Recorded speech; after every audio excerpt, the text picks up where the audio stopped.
Palmolive Soap, your beauty hope, and Luster Cream Shampoo for soft, glamorous dream girl hair bring you Our Miss Brooks, starring Eve Arden.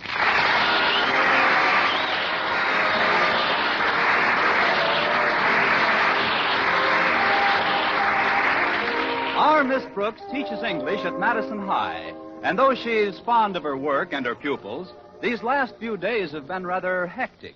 In fact, she's even had to neglect her favorite faculty member, biology teacher Philip Boynton. And when I have to neglect Mr. Boynton, you can be sure things are hectic. Of course, like most scientific men, he's rather preoccupied.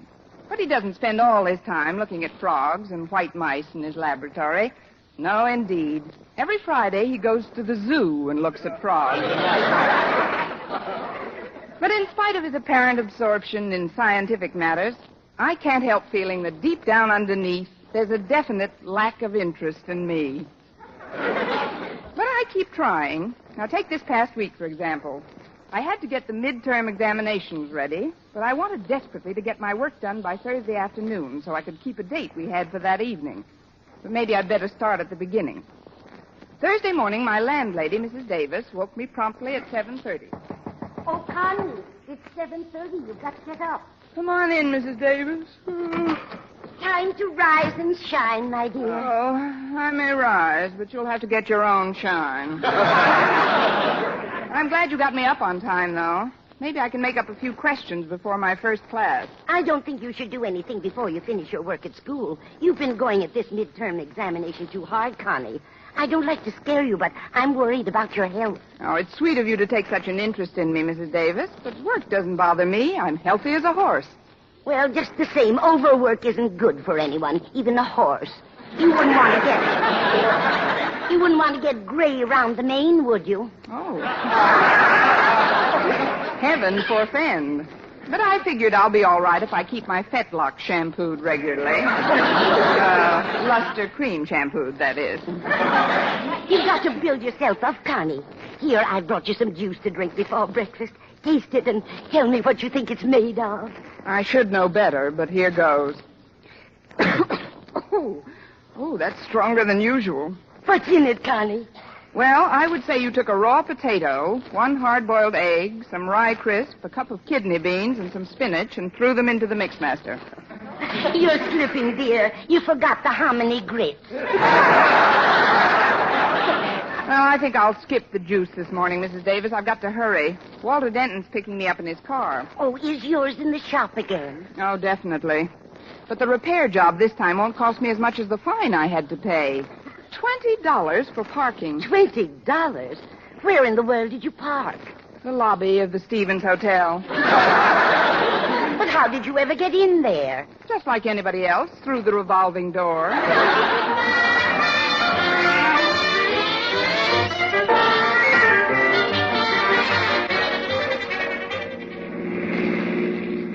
I'm glad you picked me up early, Walter. I've got some work to get done before my first class. Oh, that's all right, Miss Brooks. Glad to be of service. But did you say you've got work to do before your first class? Yes, Walter, I'm preparing questions for your midterm exams. It's rather difficult getting the right ones. Well, if I may make a suggestion, why don't you forget about the difficult questions and think up the simple ones? That would make it easier on you, wouldn't it?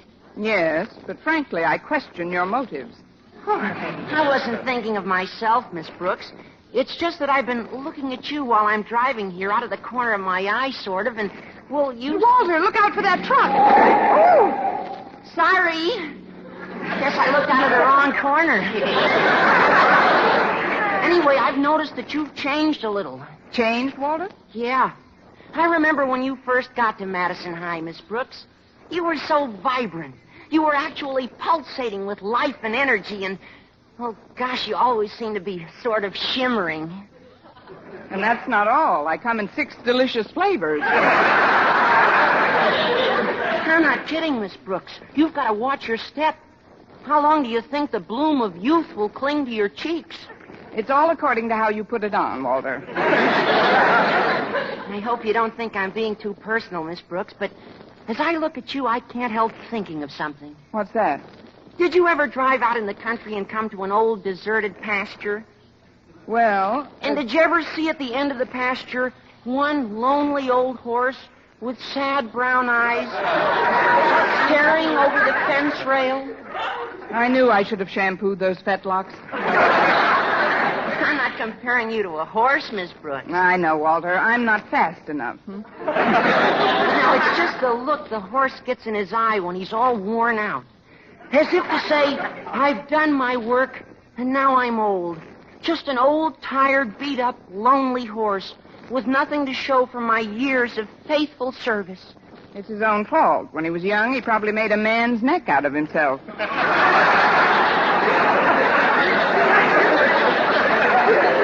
I appreciate your interest in me, Walter, but believe me, I'm not ready for the glue factory yet. I hope you're not offended, Miss Brooks. Oh, of course I'm not, Walter. You know how I feel about you. Gosh, I think you're a thoroughbred.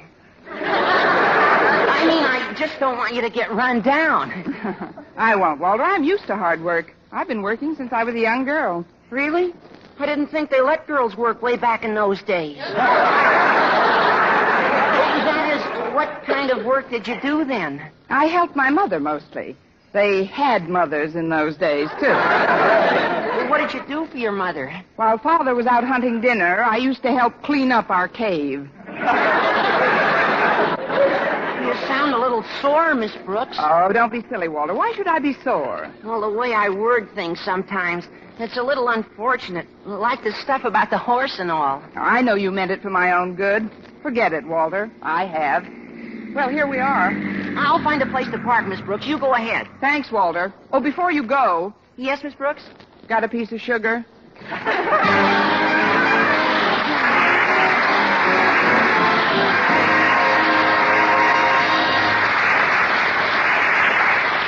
Our Miss Brooks, starring Eve Arden, will continue in just a moment. But first, here is Vern Smith with an important announcement. Palmolive Soap is giving away prizes worth $67,000. A grand prize of $25,000 in one lump sum or $100 a month for life. And that's not all. There are over 2,000 prizes in Palmolive's big treasure chest contest. Ford sedans, Westinghouse laundromats, From Silver Fox scarves, Toastmaster toasters. and it's easy to enter. Complete the last line of this jingle. A fresher, brighter-looking skin is something I would like to win. I'll get Palmolive soap today. Da-da-da-da-da-da-da. Write your last line on a plain sheet of paper or use an official entry blank giving complete rules obtainable at your dealers. Include your own and dealer's name and address and mail with the big word Palmolive from the front of the wrapper of one regular and one bath-size cake of Palmolive soap to Palmolive, Box 92, New York 8, New York. Now, here's the jingle once more. A fresher, brighter-looking skin is something I would like to win. I'll get Palmolive soap today. Da-da-da-da-da-da-da. Mail your entry to Palmolive, Box 92, New York 8, New York. But hurry! Contest closes November 20th. Enter this week. Get Palmolive soap for a lovelier complexion. Remember, doctors prove Palmolive's beauty results.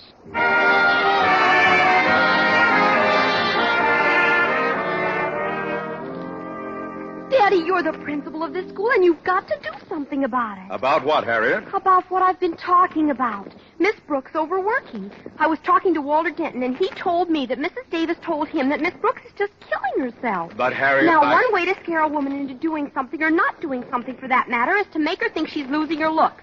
And another way is to get her interested in doing something other than the thing you want her to stop doing. It's as simple as that. That isn't simple enough. What are you talking about, Harriet? Look, sir. We've got to try and get Miss Brooks interested in something outside of schoolwork.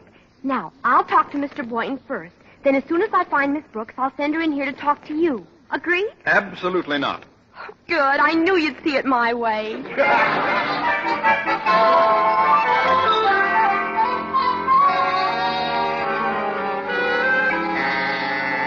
That's the end of the period, boys and girls. Class dismissed. Miss Brooks, could I talk to you for a minute? Certainly, Harriet. Come on up to my desk.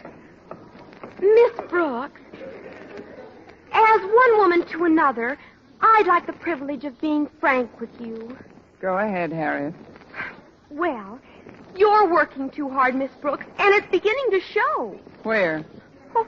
I don't mean you're falling apart physically or anything. It's just your attitude. Since these midterm exams have to be written, You're almost constantly preoccupied. You don't seem to have your old sparkle and crackle. Oh, great. Now I'm a bowl of cereal. I know conditions in school are pretty awful nowadays, and, well, you've got a big load to pull. Here we go again. Idiot, Miss Brooks. There's a look you get sometimes, like a... Oh, don't say it, Harriet. Oh, I wouldn't hurt your feelings for the world, Miss Brooks. There's nothing really radically wrong with you. It's just that you're taking this exam too seriously. Why, I noticed you yesterday in the cafeteria with Mr. Boynton. You just seemed to nibble at your food. Oh, that's just to make Mr. Boynton feel at home. He's very fond of rabbits, you know. You should forget about work when you're at lunch. Today I want you to relax. Sit down at that table and really tie the feed bag on. I'll cut those fetlocks off, that's what I'll do. Oh, by the way, Miss Brooks, Daddy would like to see you in his office. Mr. Conklin?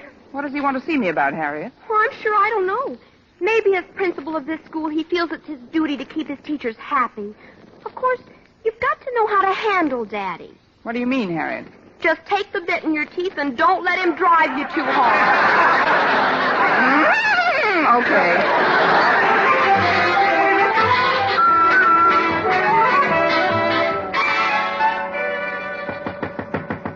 Come in. Oh, it's you, Miss Brooks. Have a chair. Thank you, Mr. Conklin. I was just finishing this report from the school board. Will you excuse me for a moment? Certainly, sir.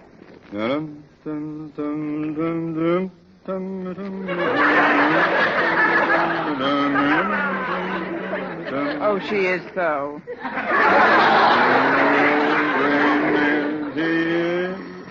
No, excuse me, Miss Brooks. Hello? Hello, is that you, Osgood? Oh, yes, my dear. I'm glad you got my message to call me back. I just wanted to remind you that this afternoon we're going, you know where, for tea. Oh, you mean to Mrs. Davis's? I haven't seen Margaret in ever so long. Miss Brooks will be there, too, won't she? Yes, Martha, that's the purpose of the little gathering, to help that party get her mind off. Well, that is, she's been working quite hard lately, and she looks like... That is her face.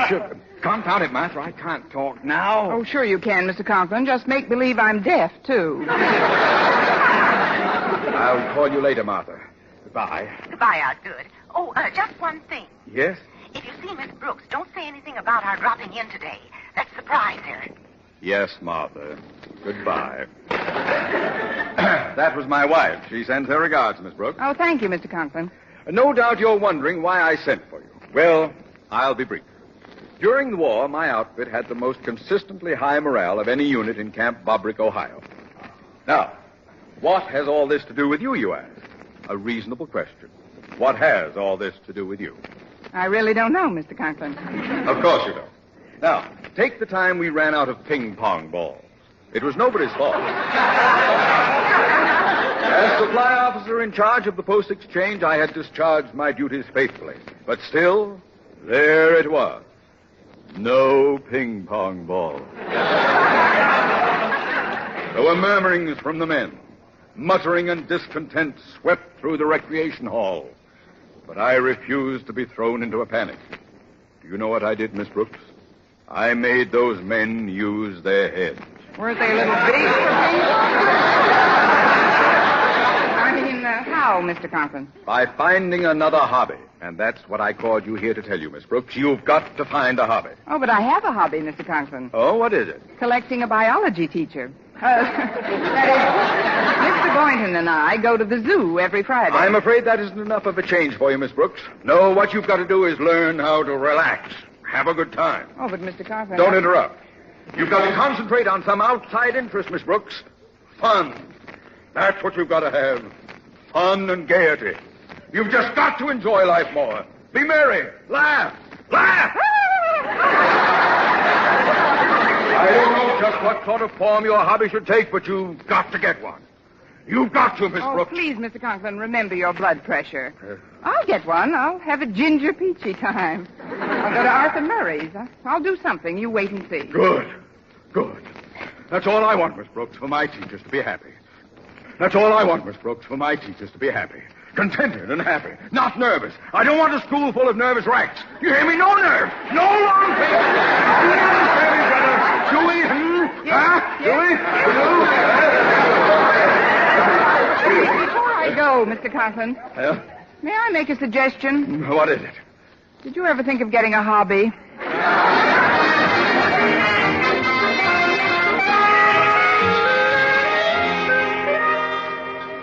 The cafeteria is pretty crowded today, Miss Brooks. I don't know how you managed to get this table. Oh, it wasn't hard, Mr. Boynton.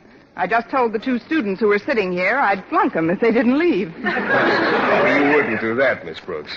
No, not actually. I'll get our lunch, Miss Brooks. Just tell me what you want. Oh, I'll go along. It's fun to shove the little tray along the little railing. Gives me a feeling of power. No,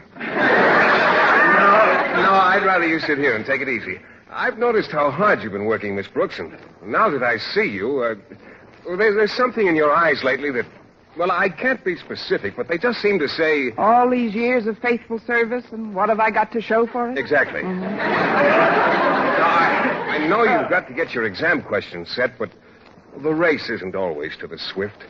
You've been whipping yourself terribly. Oh, fine. Now I'm my own jockey. Now, I just want you to know, Miss Brooks, that if there's anything troubling you, anything at all, I'd be happy to have you cry on my shoulder. I'd rather laugh up your sleeve. Laugh on that shoulder. Oh, look, Mr. Boynton, it's nice of you to be so concerned, but there's nothing wrong with me. You're right. There isn't a thing wrong with you that a good hobby won't cure. Yes, I know.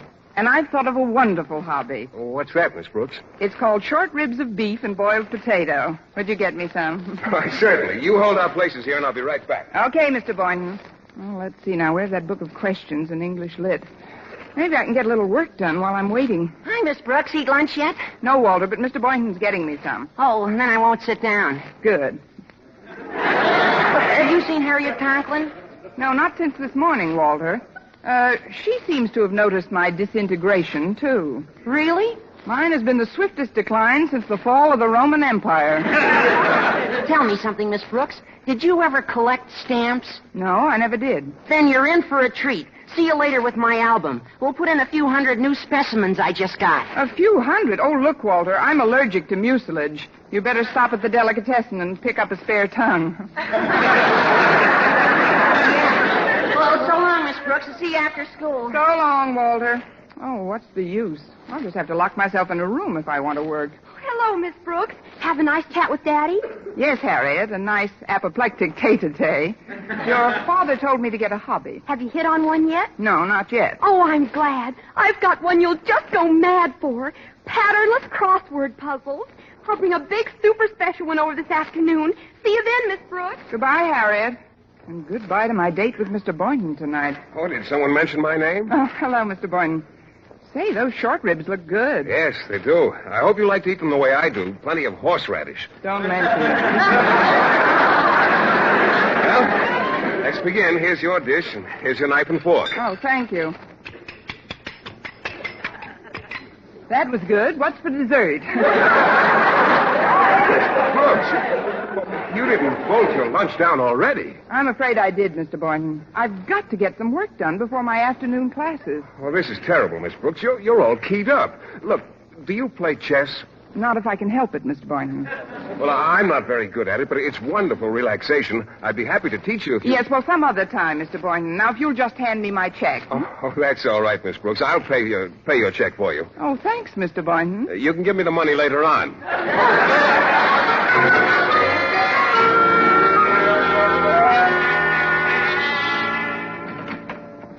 I'm home, Mrs. Davis. Yoo-hoo, Mrs. Davis. I'm in the living room, Connie. Come on in. Well, I didn't get much of my test prepared at school, Mrs. Davis, so I've got to get to work right That can wait. I've got the yarn right here and 2 sets of extra-large needles. Just look at them. My seconds will call on you at dawn. What in the world are those foils for, Mrs. Davis? I'm going to teach you to knit. With this equipment, it won't be any time at all before you have yourself a nice Afghan. I don't want myself a nice Afghan. Give me an American boy every time. Knitting is just wonderful for the nerves, Connie. Just sit right here and help me roll this skein into a ball. Oh, but Mrs. Davis, I do it for you, Connie. Oh, all right. What do I do first? Just hold your hands about 6 inches apart. That's the girl. Now I'll start winding. Around and around and around and around and around and around and around and around and around and around and around and around and around. Why, what's the matter, Connie? Nothing. I just wanted to break the monotony. Now tell the truth, Connie. Isn't this fun? Oh, yes, indeed. This is more fun than drawing your fingernail over a slate. Now that we've got a ball, I'll show you how to cast on. Okay. What did you say, dear? Oh, it's the cat. Go away, Minerva. We're busy. Maybe she wants some milk. No, she just had her lunch. I made it for her myself. Maybe she wants some bicarbonate. Now, the first thing we do is catch the yarn onto one needle. So, like this, and like this. Oh, now don't unwind the yarn, Minerva. Be a good girl now. Yes, Minerva, be a good girl, and I'll boost you up to the goldfish bowl later on. Look, Mrs. Davis, if it's all the same to you, let's let Minerva knit for a while, and I'll play with the ball. You'll catch on to it in no time, Connie. Oh, I really must get some work done. If you'll excuse me, I'd like to go into the dining room. I can spread my reference books out on the table there. Very well, Connie. We'll do some more knitting, but the dining room? Oh, I knew there was something I forgot. You better get in there right away, Connie. You've got company. That's what I like, prompt messages. Well, hello. Well, I guess I beat you home, Miss Brooks. I guess you did, Mr. Boynton. So did I, Miss Brooks. Harriet, did you two come over together? Yes, we did. Oh. I drove him. All this and Walter, too? Well, now that we're all here, suppose we all keep nice and quiet while I do some work. Oh, you can work later, Miss Brooks. Here, I've got the board all set up. Let me show you how to play chess. So go ahead, Miss Brooks. I'll start sorting my stamps and looking for prize specimens to show you. And I'll get a crossword puzzle started so it won't be too difficult Oh, for but you. listen, The first row, here, these little ones here are pawns. They move 1 or 2 spaces forward. I know the moves of the pieces, Mr. Boynton, but honestly, Well, I let's just don't play know- one game, Miss Brooks. I'll go first. There. Now, don't rush yourself. Chess is a very patient, easy-going game. Have you got a clean handkerchief, Miss Brooks? I have to clean my magnifying glass. Here you are, Walter. Oh, Miss Brooks, Yes, Harriet? what's a 6-letter word for horse? Have you tried BROOKS? Oh, I've got an EQUINE. Look at this sesquicentennial Dutch Guiana, Miss Brooks. You can tell by the cancellation it's legitimate. Oh, look through the glass. Oh, very pretty, Walter. It's your move, Miss Brooks. What? Oh, the game. I'll just go here. Oh, here's a funny coincidence, Miss Brooks. I need a 6-letter word for hobby. MURDER. Boy, look at this one. I'll bet there aren't 3 like it in the whole country. Is that good? I'll get it. Hello, Margaret. Well, Martha Conklin, and Osgood. Hello, Margaret. Where's the hobby room? Oh. The dining room here, Osgood. Come along, folks. Here we are. Miss Brooks, guess who's here? Dr. Gallup looking for a new hobby. Mr. and Mrs. Conklin. Well, let's not waste any time. We'll get right down to our hobbies. I brought over a bag of toys to be fixed for Christmas. I do this work every year. And I help Mrs. Conklin with my portable carpentry set. May I set my vise up over here? Oh, yes, Mr. Conklin, of course. I'll just dump these toys out on the table, if I may. There we are. That's not a legal move, Miss Brooks. Well, I was just... Oh, the chess game. I'm sorry, Mr. Boynton. I'll take it back. I'll move my knight instead. There. This will do you a world of good, Miss Brooks. Give her a broken toy to fix up, Martha. Think you'd like to stuff a few dolls, Miss Brooks? I just love to stuff a few dolls, Mr. Conklin. Before you do that, Miss Brooks, take this glass and look at this early Cameroon. What's a 4-letter word for purgatory? Harriet. Well, that's got 7 letters. Oh, you mean Harriet. The knight can only go 2 squares vertical and 1 diagonal. Oh, look at this cute little mechanical man. He can walk and everything. I'll just wind him up. Give me some of those pool toys to plane down, Martha. Here you are, dear. Are you having fun, Miss Brooks? Oh, loads, Mrs. Conklin, but would you call the little mechanical man back? He's biting my knitting needles. His electric drill's a beauty. I think it was a wonderful idea, Daddy, our having a hobby afternoon together. Oh, so do I, Osgood. It's so entertaining. Sure takes your mind off things. I'd better saw some of this down here. What do you mean, Mr. Boynton? The knight can only move 2 squares vertical. Oh, here's an awfully cute little wagon. It'll be as good as new when we fix the bell. There. Martha, could you show me that new drop stitch you mentioned last week on the phone? Oh, that wasn't a drop stitch, Margaret. That was a cable, I believe. These loose nails will never do. Never do. Motor seems to be broken on this. You can tell by the shape of the printing that this isn't genuine. Let her work for Billy go. This horn is fine now. A little more planing and drilling to do it.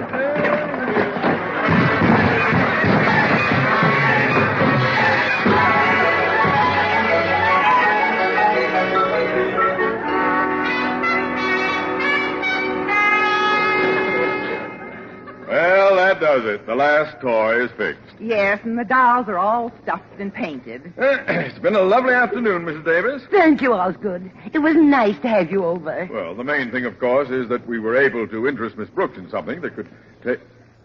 Miss Brooks? Miss Brooks? She isn't here. Oh, that's funny. Where could she be? I'll answer it.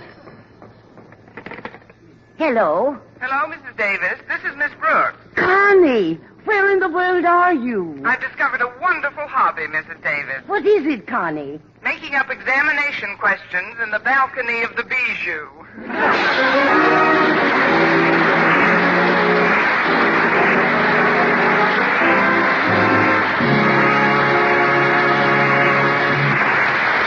Eve Arden as our Miss Brooks returns in just a moment, but first...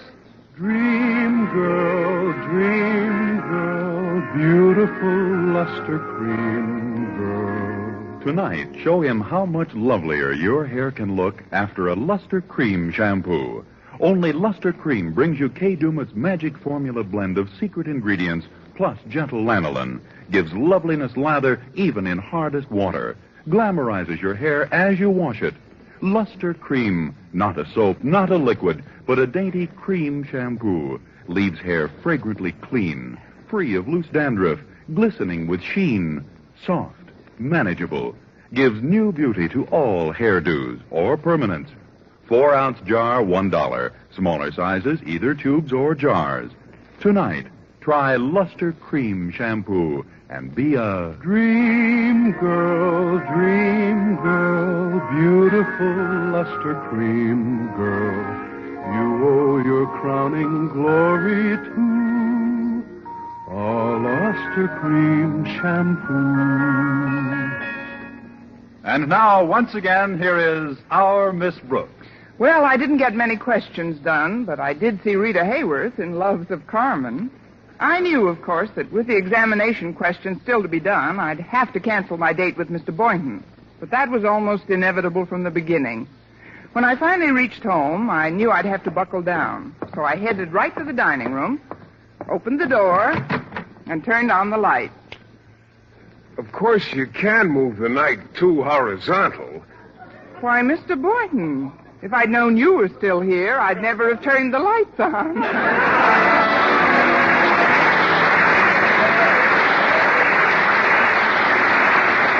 Next week, tune in to another Our Miss Brooks show brought to you by Palmolive Soap, your beauty hope, and Luster Cream Shampoo for soft, glamorous dream girl hair.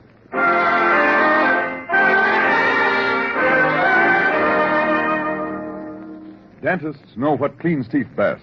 And over 4,000 dentists say Colgate tooth powder with a 2-minute routine gets teeth sparkling and super clean. So to remove dull film and get your teeth shining clean, just brush teeth 2 minutes morning and night with Colgate tooth powder. Brush inside, outside, and biting surfaces. Always brush away from the gums. See how quickly this gets teeth naturally bright. It removes dull film that improper brushing misses. And Colgate tooth powder also sweetens your breath. Try it. Buy Colgate tooth powder today.